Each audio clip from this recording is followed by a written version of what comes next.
Hello everyone, GamerFrones here and welcome back. So today we will continue the test building of houses for the desert city of Qeraisha. In the last episode we did this house, which you can see here, but today I've created a different palette, which is over here, and it is a little different from the palette that we used to create this house, because today we'll build a high-class house. So some of the things will be a little nicer, a little more extravagant. As you can see, I've put up a few different oak textures here, and I think we're gonna go for this one here. It looks a little nicer, less rough than the oak planks over here, which has nails and all that. The fence is a little more plain, and I'm not sure about the roof yet, but I may want to use these tiles because they are pretty awesome, and I'll imagine that they would actually have lots of stone in the desert that they could use to make these tiles. That will be a nice difference from the lower class houses, that they would actually have roof tiles. There's a lot of red and yellowish stone in the desert, so that may be why they have these red and yellowish colors. A lot of those tiles had moss on them, so I didn't want to use some of those because that wouldn't make sense in a desert. So when you're developing a style, try to think of those things. What materials would the people have available? I also have this one, which we may use because there's also lots of just normal stone, so this could be like stone tiled. It's called wavy light gray roof tiles. I think it looks rather just like normal stone. The main material of the house will be this sandstone, but this time in a brick variation, which looks nice, this brick variant of the basic sandstone. As you can see, this is pretty much just rough stone smashed together, but these are actual bricks. And then I have selected a few things like this one also, which is decorated and all that. So that's going to be really interesting, trying to make a two-story house, which is in the similar style, but with a little more nice materials and all that. So a high-class house. So let's just get started and see how that turns out. So I start by raising up the walls and laying out the foundations here, just to get the shape going. And after raising up the walls, I try to create a canopy, like a canopy slanting roof here that divides the first floor into the second floor. So that works really well for two-story buildings. I find having these canopy what's it called? Canopy roofs, yeah. And they're supported by the sandstone pillars with oak fence, as you can see. Now moving to the second floor, we start raising up the walls here, and I experiment a bit with creating this balcony design that you can enter, a balcony that you can enter from the first floor, experimenting a bit with the supports and moving it so the inhabitants can have more space up on the balcony. And in order to get the balcony really working, I also try something new with the roof, which is starting to take shape here, but I end up extending it like that. So the roof is now covering the balcony. Now moving down again, we start making the entrance to the house, which is going to be there, and it is also covered by this sloping canopy roof, which is going to be going all around the build in order to divide the second floor from the first floor. And then we create some windows on the second floor already. Now I actually move inside the build to create the floor here that divides the first floor from the second floor. And that's an important thing to note, that when you're working with two-story buildings, you always want to plan out the floor in the early stages of building, because then you'll have a nice transition, and your first floor and second floor will work much nicer together. Here I create another balcony also, as you notice, because I think when you have high-class people, balconies are a really nice way to symbolize that, and they want place to sit and enjoy the view and such.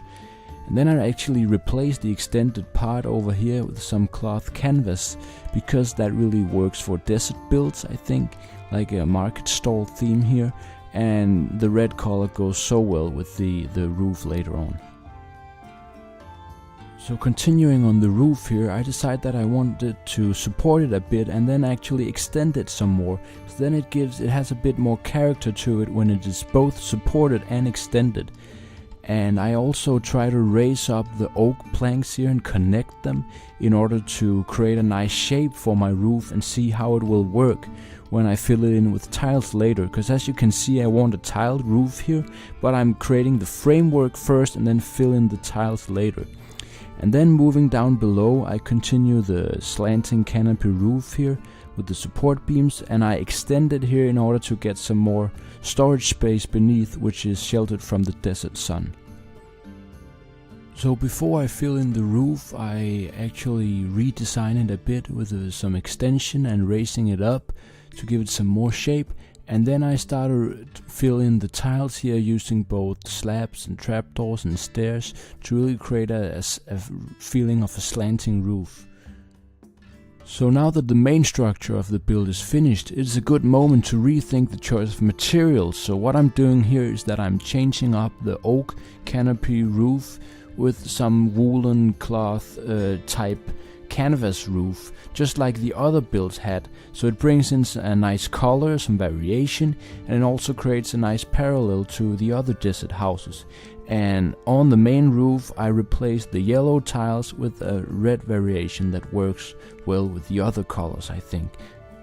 So at this point all that needs to be done is simply some editing and detailing of the exterior, and then of course the interior. But since the interior building is so fiddly, fuddly and cramped and very tedious to watch, I think I'll skip that part and just give you this quick fly around, and then I'll see you back when the interior is done, and then we'll take a walkthrough throughout the whole build. So finally, after a very long while of fiddling around with stuff both on the inside and outside, we are finally done here. So let's take a look at the final product. As you can see, some details has been added to the outside. That goes for these crates, a bucket for getting water. So the crates will be storage crates for the merchant who lives in this house if he got new supplies. And they will of course be stored here in the shade under the canopy. And then we have these clothes hanging out for drying, and we have got some nice details here up on the balcony, a place to sit and a place to wash clothes in a barrel and a nice little table. One thing that I think works really well for this build is the contrast between the two roofs here.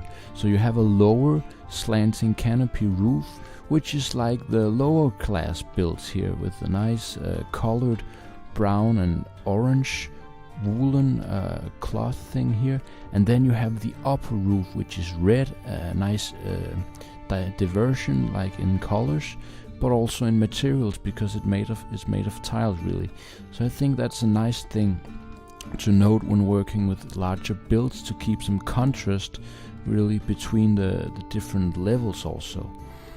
So now let's go out to the inside and have a look at the interior here.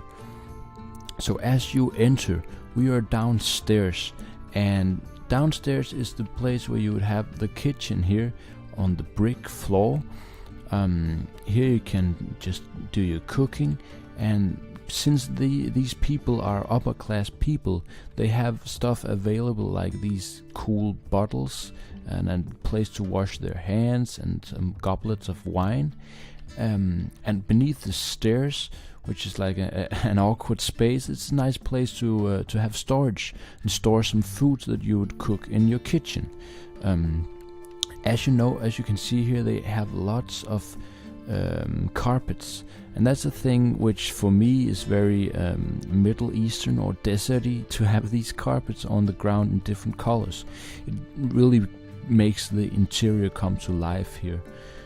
The main entrance hall here is just made up of some wardrobes, a place to hang your clothes, and some storage. So that's a nice thing to have when you enter a house. This is a nice little shelf, again for special ingredients in the kitchen that the richer people would have. And of course, they also have a basement. And basements are always nice to do in Conquest Reforged. As you can see, we have these nice archways and a place to store some wine here. So in the desert, it gets really hot, obviously. So you really want something cool, and therefore they would have these cellars, which has been dug down in the ground, where you can store the things like meat and alcohol and so forth, which needs to be cooler. So that's all you would need here for the downstairs, a place to cook and store your stuff and enter the house. But upstairs, that's the living area really, where the merchant or tradesman, he would have his office-like place here, at least a little desk and some books and places to write. And some nice decoration again, because these people are rich enough to afford such stuff. A vase with a little small jungle tree in it. So this is his study room with a nice little balcony when he needs some fresh air. Now when I do these desert builds, I think it's it wouldn't make sense to have a door here, because it's just, they both live here and it's an study room really. So you can just enter through this little room divider curtain into the hall. No, what's it called? The bedroom, really. The bedroom, which is here, a nice double bed for the merchant and his wife, and some place to store your clothes and so forth. And then the most important thing of this build, almost, or my favorite part at least, it's this balcony. Balconies are really nice for creating a feeling of the environment, to have a nice view when you are inside a house, and it really connects with the exterior and the surroundings. And it just looks really nice if you look at it from out here. It really creates a nice feel to the exterior, to have this extension, which is completely different from the rest of the house. And when you are inside here, it's also a really nice thing to just be able to sit out here and enjoy the city that is not here yet, but will be here in the future, because these houses are gonna go in my desert city, which I am gonna build in the future. So that is what we are gonna do next. We are actually, now that we have these 3 different houses for the different social classes in the city, we are ready to start planning out the city, the desert city of Qeraisha. So that is really exciting for me. I hope you guys will follow this project, and because it's going to be really exciting to see those houses coming together in a larger city. So now there is not much else to say than thank you for watching, and I hope you enjoyed it, and I hope that you will comment below, because it really helps me to get some feedback, and it really inspires me whenever somebody texts me about anything that they liked or disliked, just any criticism really. So, well, thank you for watching. This was GamerFrones, and hopefully see you in my next video.